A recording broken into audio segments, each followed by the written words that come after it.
Ça va être compliqué. J'ai un petit plan de la Charente qui est un plan PTB que je vais faire circuler. Vous regarderez, je vais en afficher un autre. Il est important pour moi parce que c'est un avant-tirage de l'édition qui m'a été offert, avec quelques responsabilités dans l'affaire. Donc c'est le fleuve Charente, ça vous donnera quelques idées au fur et à mesure du développement que je vais essayer d'engager. Est-ce que tu as besoin du paperboard? Alors je vais prendre le paperboard, là, je ne sais pas quoi, je ne sais pas comment on dit ça, j'en ai une autre quand même. Tu veux dire qui tu es? Alors je vais dire qui je suis, pourquoi je suis là, Super. et ce que je vais essayer de faire.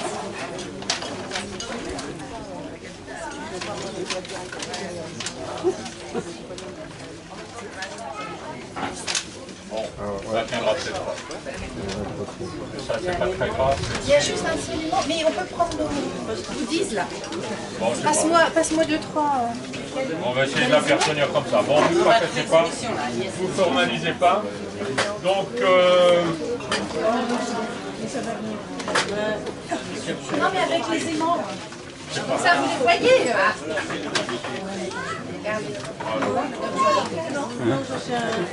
Oui.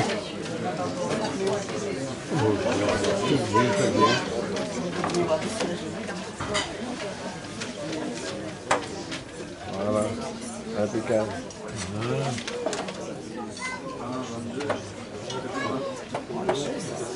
Parfait. bien.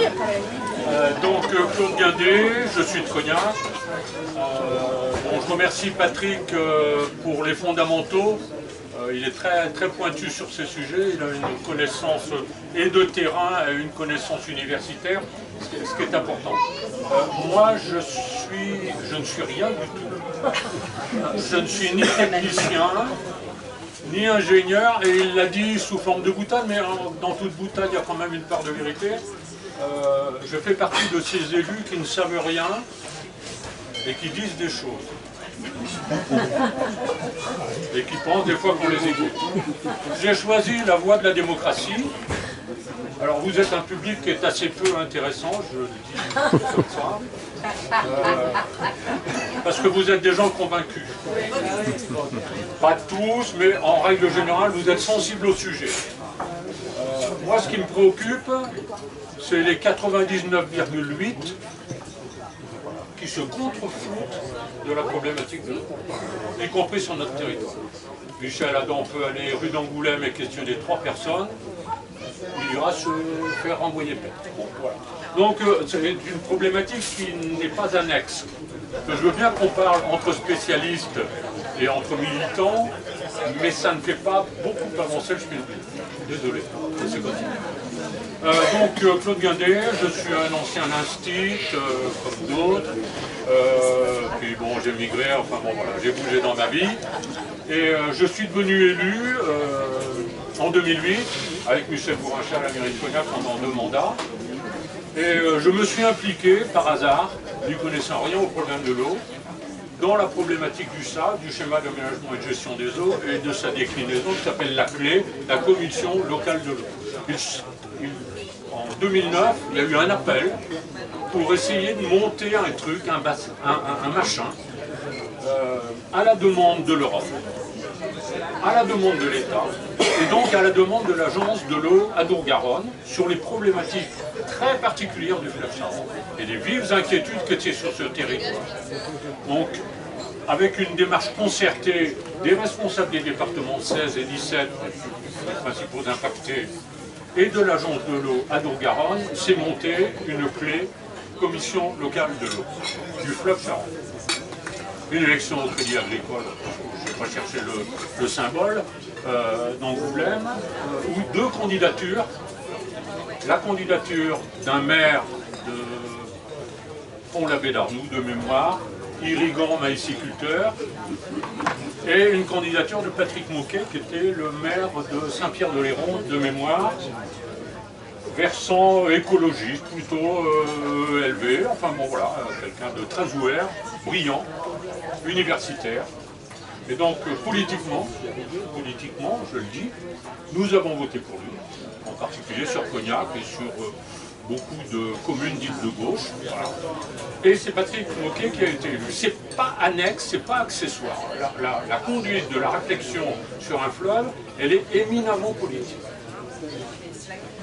Patrick Mocquet a été élu, malheureusement, il a été battu aux élections municipales suivantes, et il a fallu trouver un remplaçant, ce fut moi. Donc j'ai été pendant 6 ans président de la Clé du Sage. Je vais vous expliquer un petit peu ce qu'est le SAGE. Donc il y a une déclinaison des obligations réglementaires. Il y a la directive cadre sur l'eau, qui est une instance européenne. De cela décline la LEMA, c'est-à-dire la loi sur l'eau, on appelle la loi sur l'eau, qui est hexagonale. Il y en a une pour chaque pays. La loi sur l'eau décline à son tour sur chacun des grands territoires des agences de l'eau. Et nous dépendons de l'agence de l'eau Adour-Garonne, qui tient la Nouvelle-Aquitaine en totalité, plus une petite partie d'Occitanie. Voilà, donc c'est un territoire très très conséquent. C'est la plus grosse agence du territoire de l'Hexagone. Je vous dis ça parce que ça organise ensuite la réflexion. On était à un niveau zéro, je ne dis pas de la connaissance du fleuve, on est sur un fleuve. Hein. Le fleuve, c'est celui qui jette dans l'océan. La rivière, c'est celle qui se jette dans un fleuve. Patrick là. Mais des fois, c'est important de régler des petites questions. Donc, vous avez... la réflexion, ça a été de dire, on fait un état des lieux, c'est-à-dire qu'on compile tout ce qui a pu être fait comme études différenciées par des syndicats de rivières, des fédérations de pêche, des ostréiculteurs, du BNIC, etc., des industriels. On collationne tous ces éléments sur notre fleuve et on essaie de trouver un outil de planification sur des décennies. Exercice démocratique. Commission locale de l'eau, 92 personnes, un machin compliqué. Plus de 50% à peu près sont des élus qui sont désignés par leurs instances de tutelle, c'est-à-dire par, bizarrement, l'Association des maires de France, sous candidature des communes. Je demande ce que faut l'Association des maires de France dans une désignation qui peut être arbitraire. 50% des élus, 25% des représentants du territoire.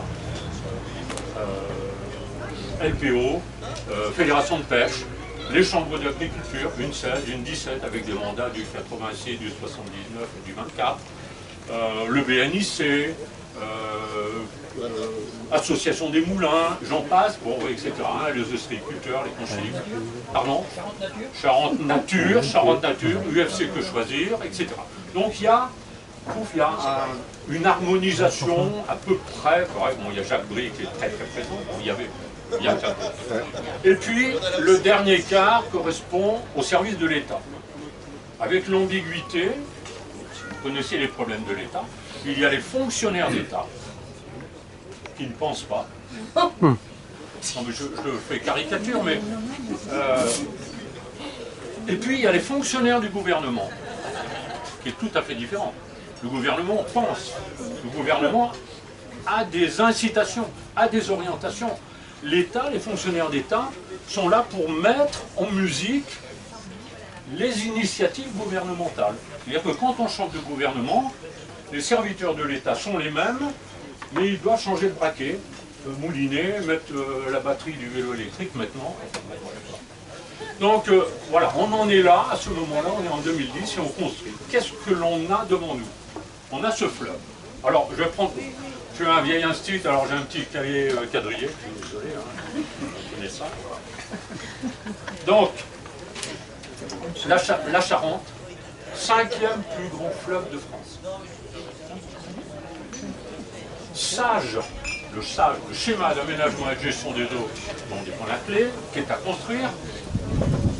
Le 5e plus grand SAGE de France est le seul de cette taille qui prend toutes les problématiques de la naissance de la Charente à Chironac jusqu'à l'estuaire et plus, puisqu'il comprend et les Dex et les Doléans.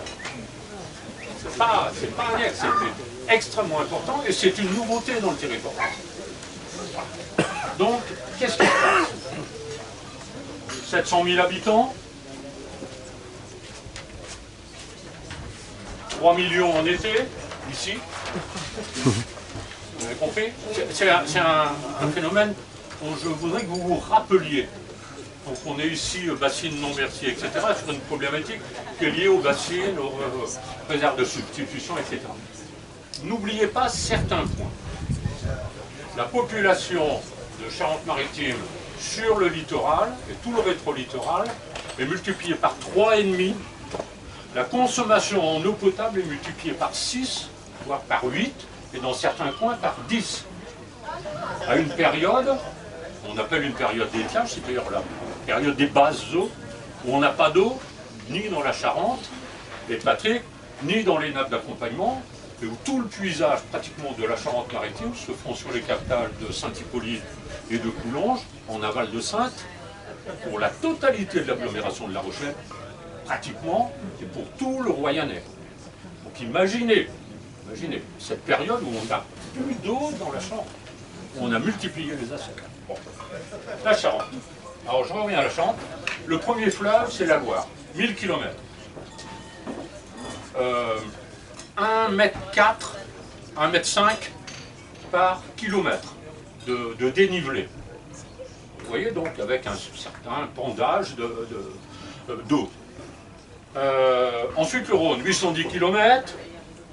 On parle du débit aussi. La Loire, c'est 900 m3 secondes. Le Rhône, c'est 1700 m3 secondes. Et ensuite la Seine, 500 m3 secondes, qui est le troisième en longueur. Et vient ensuite la Garonne avec 530 km, 650 m3 secondes. La Dour, 150 m3 secondes, qui est le sixième. Et nous, 49 m3. 49 m3 secondes. Et donc, on est à 0,75 de dénivelé sur un kilomètre. Moins d'1 mètre par kilomètre. Ça veut dire que le pendage de l'écoulement de l'eau est relativement limité, et je reprends ce que disait Patrick, en plus bloqué par des moulins, bloqué par des retenues, bloqué par des barrages à clapet, bloqué par le barrage de Saint-Savinien, qui certes, je ne sais pas si, bon, il y en a qui sont de Menage à peu près, un peu moins, un peu plus peut-être. Ici au port du Lys, quand j'étais petit, et qu'il y avait les amorces de ski nautique, la marée se faisait ressentir ici. Ici. On ressentait la marée, il y avait 5-10 cm de dénivelé entre marée haute et marée basse. Maintenant, vous ne ressentez plus rien. Il n'y a plus de remontée d'eau saline ou d'eau saumâtre, mais il n'empêche que l'écosystème a aussi changé suite à tout cela. Donc, que vous dire de plus? Donc, on voit bien qu'il y a un faible débit, un faible dénivelé, et donc une eau qui est beaucoup plus stagnante, en particulier si elle est courante en surface de l'eau, elle est beaucoup plus calme en profondeur, à 80 cm, à 1,20 m ou 1,50 m, où elle va beaucoup moins vite qu'en surface. C'est pareil, léger. Donc il y a beaucoup de choses à vous dire. Ouais, tout ça. Mais tu as raison, Richard. Voilà. Donc, vous avez remarqué, si vous avez vu la carte, qu'il y a un chevelu important en amont. Donc, c'est une zone intéressante, c'est une zone très intéressante, c'est la vie du fleuve. C'est ici que ça se passe. Ici, vous avez vu que le fleuve décroche, remonte en Haute-Vienne et redescend sur l'Angoumois. Ensuite, on voit que, on le voit bien, avec lorsqu'il y a des méandres, c'est que la rivière ralentit. On voit bien qu'au niveau de Var, c'est en amont d'Angoulême, il y a très très peu de pente de course de la Charente. Ensuite, le profil, à part quelques méandres, est plutôt rectiligne, avec quelques méandres encore, là sur Saint-Savinien, au-dessus en aval de Saintes, bon, voilà, avec la problématique et la problématique de l'estuaire. Alors une particularité sur ce fleuve, Ce sont les deux barrages, qui sont des barrages qui ont été fabriqués de la main de l'homme, donc Lavaux, le barrage de Lavaux et le barrage de Machaban. L'un est géré par l'EPTB, l'établissement public territorial de bassin, basé à Saintes, qui est sur la gestion domaniale du fleuve. Et le barrage de Machaban, qui est de gestion départementale du département 16. Ok ? Il y a une cohérence de gestion et de lâcher des eaux. Ces deux barrages ont une réserve cumulée de 21 millions de mètres cubes d'eau. Retenez bien, 21 millions de mètres cubes. C'est important, hein, en été, il y a du lâcher d'eau très régulièrement, d'une manière cohérente, concertée, entre les services préfectoraux, le PTB, le département, etc. C'est plutôt bien fait, enfin, c'est un avis peut-être personnel, c'est plutôt bien fait. À ceci près que les effets de ces lâchers d'eau ne se font sentir que jusqu'à Vars. C'est-à-dire qu'en dessous de Vars, les effets de ces 21 mètres cubes d'eau ne se font pas sentir. La seule manière de réguler le cours d'eau de la Charente en quantité, en qualité et en température, ce sont les écoulements de la source de la Touvre, du karst, de la Rochefoucauld. C'est la seule chose qui régule, et soyez attentifs, à la température de l'eau.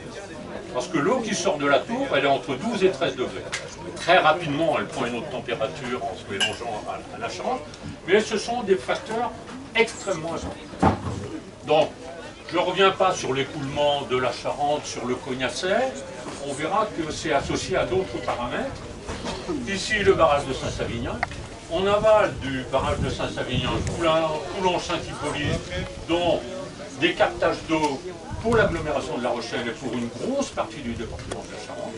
Et puis ensuite, on a tous les marais rétro-littoraux qui sont alimentés en eau douce de la Charente par des canaux qui ont été fabriqués, qui sont gérés par l'UNIMA et qui permettent,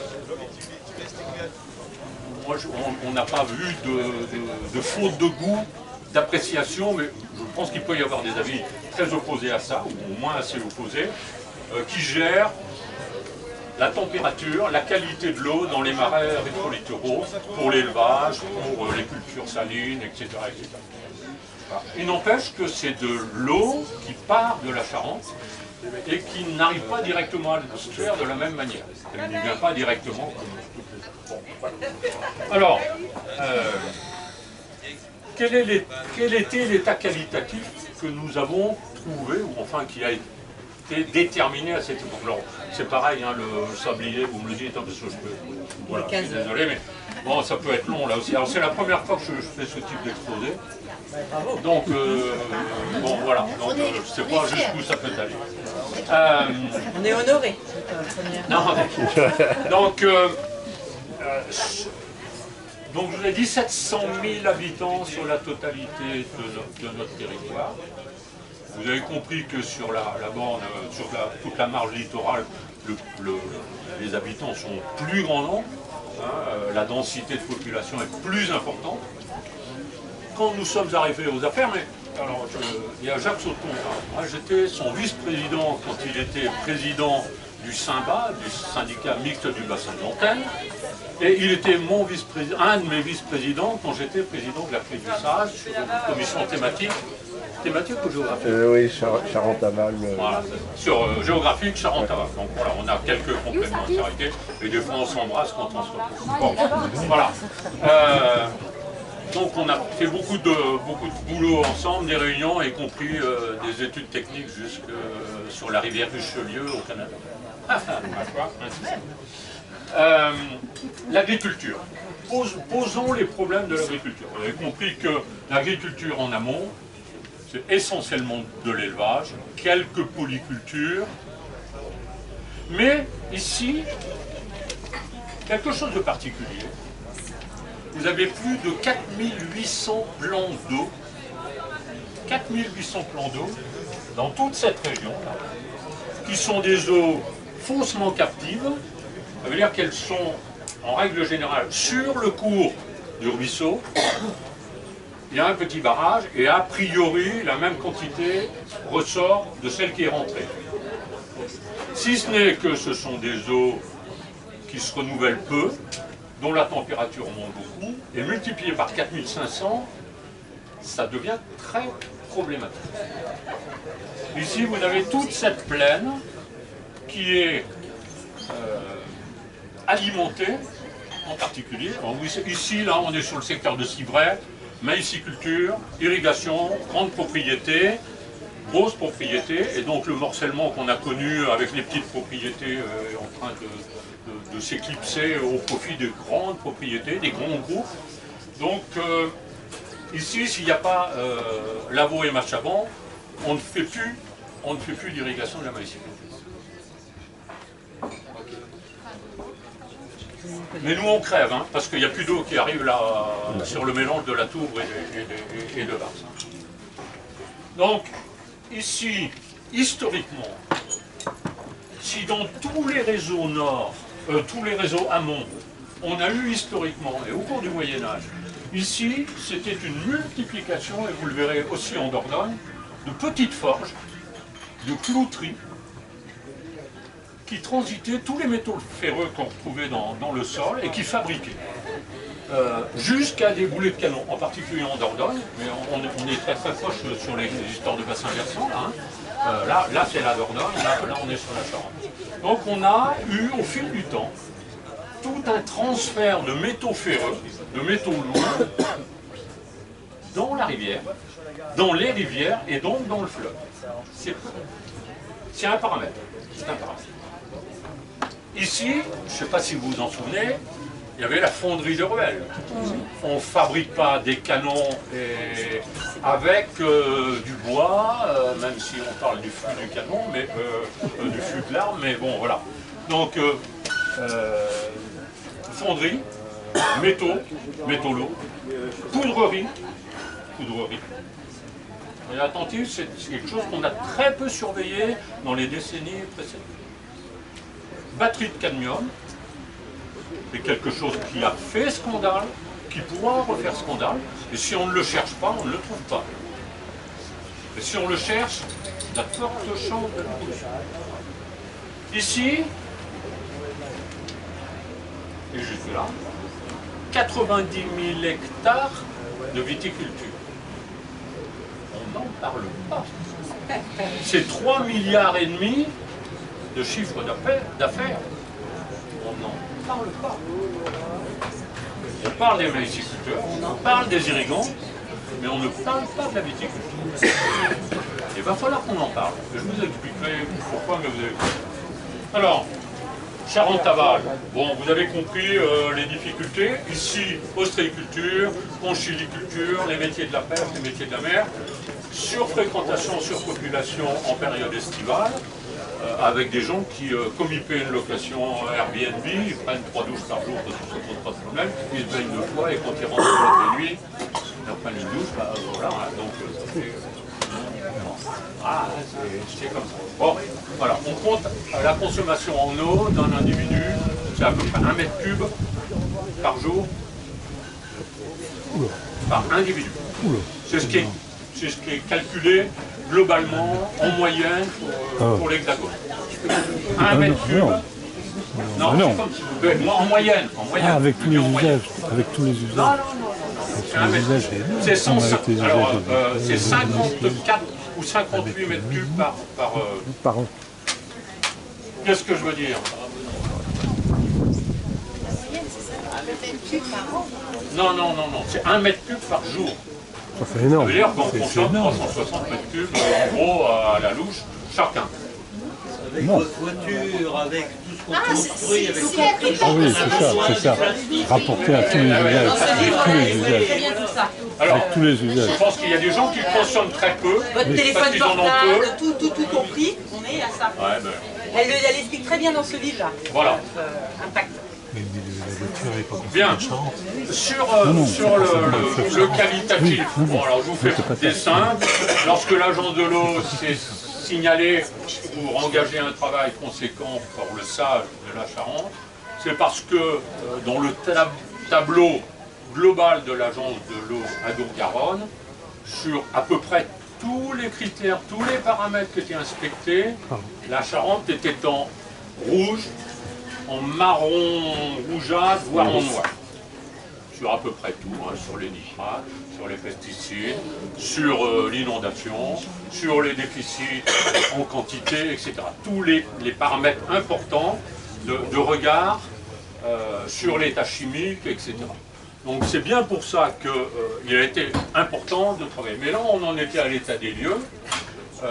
Donc voilà, en gros, le tableau clinique de...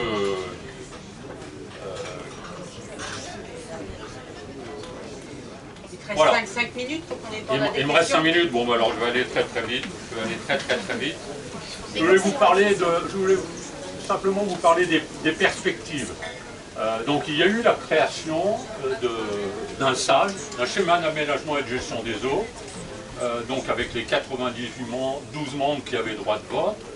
Ce SAG a été voté favorablement à 72%, ce qui est assez remarquable. Ça ne s'était pas vu dans l'Hexagone. On était plus proche des 50-55%. Il y a toujours un clivage très important.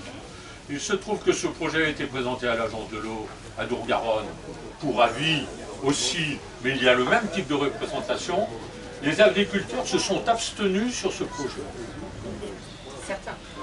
Non, les agriculteurs à l'agence de l'eau, c'est-à-dire qui n'étaient pas du département 16-17, la position agricole a été l'abstention. Ici, quand il a été présenté ici en Charente, il y a eu un vote d'opposition des chambres d'agriculture, des forestiers, de l'association des moulins. Non, mais bon, on peut se poser des questions, enfin bon, voilà. Bon. Mais bon, des fois, c'est lié à une personne, c'est-à-dire le représentant. Donc ce projet a été validé le 10 octobre 2019. Depuis, il est en cours, avec à peu près 90 préconisations, orientations, qui peuvent aller dans le bon sens, et en particulier les mises en conformité. Il y a le phénomène de la mise en conformité. Alors, on peut dire tout ce que l'on pense de la démocratie, que c'est pas bien, etc. Moi, j'y suis accroché. Je pense qu'on ne sortira des problématiques que par la démocratie.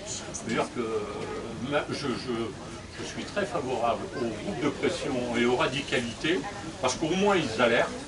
Pour autant, la sortie de crise, elle se fera par la démocratie. Bon, moi, je ne vous demande pas d'adhérer, mais bon, j'ai mon avis sur la question. Si je peux vous rejoindre, je vous rejoindrai, ça ne pose aucun problème. Maintenant que je suis dégagé, je suis président d'honneur de la Prix du SAG. D'honneur avec un apostrophe, mais c'est suffisamment donné comme ça. Voilà. L'agriculture, c'est 64% à peu près du territoire. C'est 16 000 exploitations agricoles sur le bassin versant, c'est-à-dire moins 10% de ce que l'on connaissait il y a 12 ans, ou 15 ans, je me rappelle plus. Donc ça veut dire qu'on a une baisse d'exploitation agricole, ça veut dire qu'on a une... Comme la SAU n'a pas diminué, ça veut dire que les exploitations sont devenues plus grandes, etc. C'est en nombre d'exploitations, oui. mais en volume de chiffre d'affaires. Alors je ne sais pas. Alors bon, on va compter, je vais parler de la viticulture, hein, c'est 3,5 milliards. Donc le reste, c'est les grandes cultures, hein, puis c'est les petites cultures, puis c'est l'élevage. Mais on ne doit pas dépasser les 4 milliards. Bon, je ne sais pas, c'est vraiment sous contrôle. Hein. Peut-être que Patrick a des éléments sur cette histoire-là. Non, j'ai pas de précision. Ouais, c'est compliqué. Hein. Les chambres d'agriculture sont pas très phrasantes hein, sur des chiffres comme ça. Alors, par rapport à l'irrigation, par rapport aux maïsiculteurs, les irrigants ne représentent que 6 à 7% du monde de l'agriculture. C'est une population qui n'est pas aimée dans le monde de l'agriculture. Ils ne sont pas appréciés par leurs collègues. Parce que justement, ils usent d'argent public d'une manière inconsidérée. au niveau PAC, etc., etc. Et donc, si vous demandez à des agriculteurs qui ne sont pas irrigants ce qu'ils pensent de l'irrigation des grandes cultures, ils seront très, très remontés. Pour autant, les représentants des chambres d'agriculture, qu'ils soient ou non maïsiculteurs ou irrigants, ils soutiennent mordicus l'irrigation, la maïsiculture, etc. Je pense qu'un bouleversement des consciences n'est pas à exclure. C'est un travail sur lequel il faut travailler. Le monde agricole n'est pas uni du tout sur ces phénomènes-là. Je pense que, inquiétude, je vous le dis comme ça, outre le fait qu'on pense que, alors il y a du travail qui continue à se faire, hein, je vous rappelle la mise en conformité, je n'ai pas terminé. Les obligations de mise en conformité, c'est valable et c'est obligatoire pour tous les documents d'urbanisme. C'est-à-dire Scott, carte communale quand il en existe encore, mais on s'envoie de PLU, PLUI. Obligation de mise en conformité. Et il y a 4 règles, des règles qui s'appliquent essentiellement par des documents d'urbanisme sur l'exploitation et le renouvellement de petites réserves d'eau. Je parle des étangs d'ici, hein, des 4600 ou des 4800, parce qu'on ne sait plus, tout n'est pas déclaré. Et il y en a sans doute beaucoup plus. On ne peut créer un plan d'eau que si, et c'est une règle qui s'impose à tout individu, tout citoyen, et au corps de l'État.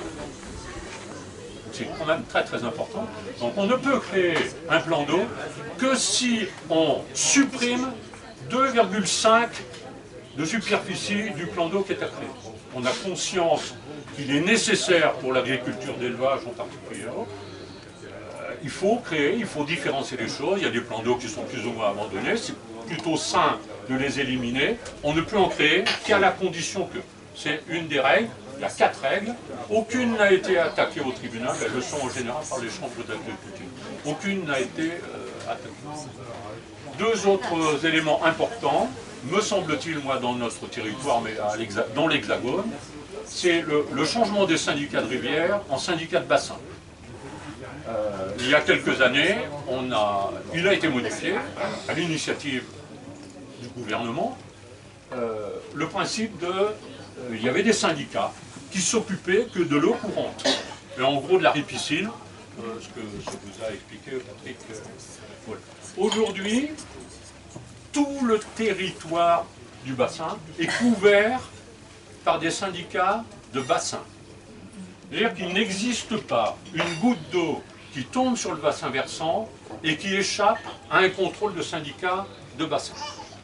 Le syndicat, le SYMBA par exemple, il collecte, ça veut dire que les syndicats qui sont représentés par des élus, parce que là, c'est quand même un problème, mais on ne va pas se poser là-dessus, a droit de regard sur toute l'eau qui coule sur ce petit bassin versant. Et il se doit d'intervenir. Soit d'une manière citoyenne, mais... Alors... Il va falloir que tu conclues. Je conclue. Je conclue, mais je suis en train de conclure sur quelque chose que je suis en train d'oublier. Mais j'arrête là. Donc j'enlève mon cahier d'instituteur. Les questions? Alors attends, non, il y a quelque chose qui me paraît peut-être important de dire, et moi qui est une de mes inquiétudes. Donc je dis la zone littorale, développement touristique, on risque de monter à plus d'1,5 million sur la zone littorale. Changement climatique, ou plutôt dérèglement climatique, moi j'en suis là-dessus. Dérèglement climatique, ça veut dire montée des eaux, ça veut dire augmentation de la température, ça veut dire diminution du niveau de la Charente, qui est compté entre 20 et 30 cm, ça veut dire augmentation de la température de l'eau, ça veut dire espèces invasives, mais des espèces invasives, il ne faut pas avoir les gros yeux. Hein. Il y a 10 siècles, il y a des espèces d'arbres qui sont notre quotidien, qui n'étaient pas sur notre territoire et qui ont été invasifs à une époque. Patrick le dirait mieux que moi, puisque... donc, bon voilà, toutes ces choses-là. Et il y a quelque chose qui me préoccupe. C'est que si vous allez en Suisse, vous allez en Italie, si vous allez dans les Corbières, dans des zones vitivinicoles, tout est pratiquement irrigué. Tout est pratiquement irrigué. Alors, en Charente, c'est, paraît-il, interdit. Si ce n'est qu'en bordure de fleuve, on a des agriculteurs sur de la polyculture qui avaient des droits d'irrigation sur du maïs et qui, de facto, l'ont transféré sur la vigne. Donc, il y a en Charente et sur l'appellation Cognac des vignes qui sont irriguées. De plus en plus. De plus en plus. Quoi qu'on dise, le BNIC qui fait des recherches, bon, c'est sérieux, je pense, 90 000 hectares. Je vous ai cité un chiffre tout à fait au début de l'exposé. 90 000 hectares, l'irrigation sur les corbières, etc., avec des directives d'autorisation. C'est entre 300 et 1000 mètres cubes à l'hectare. 90 000 hectares de vignes, et sur un produit qui pèse 3,5 milliards, les services de l'État ou des gouvernements passeront sous la table. Ça fait entre 30 millions de mètres cubes et 100 millions de mètres cubes. 100 millions de mètres cubes, c'est 5 fois les 2 barrages Lavaux-Machaban. Ça voudrait dire que pour irriguer la viticulture charentaise, pour continuer à faire fonctionner le moulin, il faudrait créer 2 x 5, 10 barrages à 10 millions de mètres cubes. Vous avez compris que c'est impossible, que géographiquement ça ne semble pas possible. Il n'empêche que ce terrain-là est, à mon avis, politiquement, à ne pas épargner. Bien qu'on se penche sur l'irrigation, sur la maïsiculture, etc., qui durera peut-être ce que ça durera, parce que je pense que c'est un modèle qui est complètement essoufflé. Bon, on discutait souvent avec Benoît Pitot. Pour autant, je pense que le modèle vitivinicole devrait générer sur notre territoire de vives inquiétudes et en tout cas des groupes de réflexion. Tout à fait. Des groupes de réflexion. On en reparle. Voilà, bon, j'arrête. Bon, allez. Est-ce que vous avez des petites questions?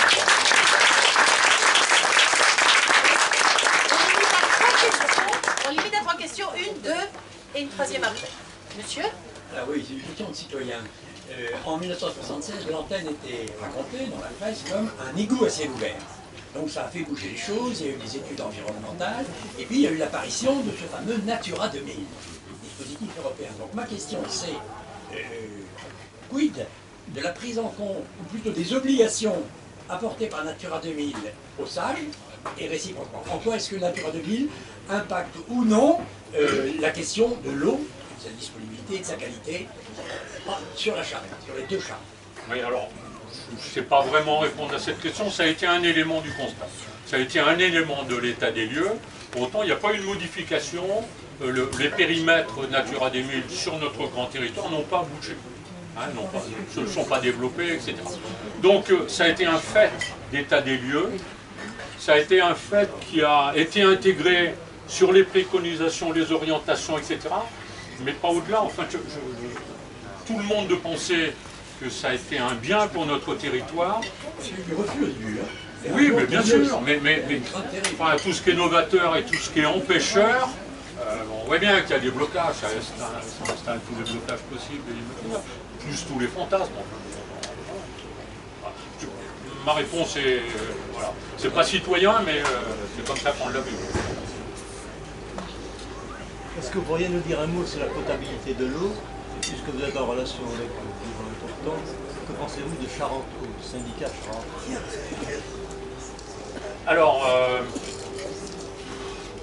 je ne suis plus en contact avec grand monde. Hein. D'abord parce que je ne siège plus que pour dire bonjour, coucou, on dit le président d'honneur est là, mais j'ai plus le droit de vote, donc bon, voilà. Alors, je voulais, comme ça, hein, vous avez vu l'importance du travail sur 10 ans,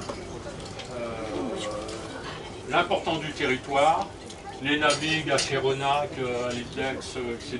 Allez voir ici comment ça se passe sur le projet de territoire ou de couture, etc., etc., etc. C'est le seul poste de présidence qui n'a aucune indemnité. Et pendant les 4 premières années, aucun remboursement d'indemnité de déplacement. Il a fallu qu'il y ait un forcing de l'EPTB auprès de l'agence de l'Eau-Garonne pour qu'il y ait à minima remboursement des frais de déplacement. Donc ça s'est fait, donc c'est calé, mais c'est une des responsabilités dont personne ne veut. Il faut mouiller la chemise, il faut prendre des coups, et il n'y a pas 1000 € dans la balance tous les mois. Bon, voilà. Sur Charenteau. Alors, Charenteau, c'est un organisme de gestion sur l'eau potable en particulier, et puis sur les eaux usées.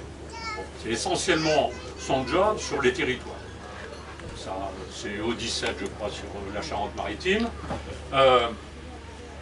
En 2015, 40% de l'assainissement n'était pas raccordé.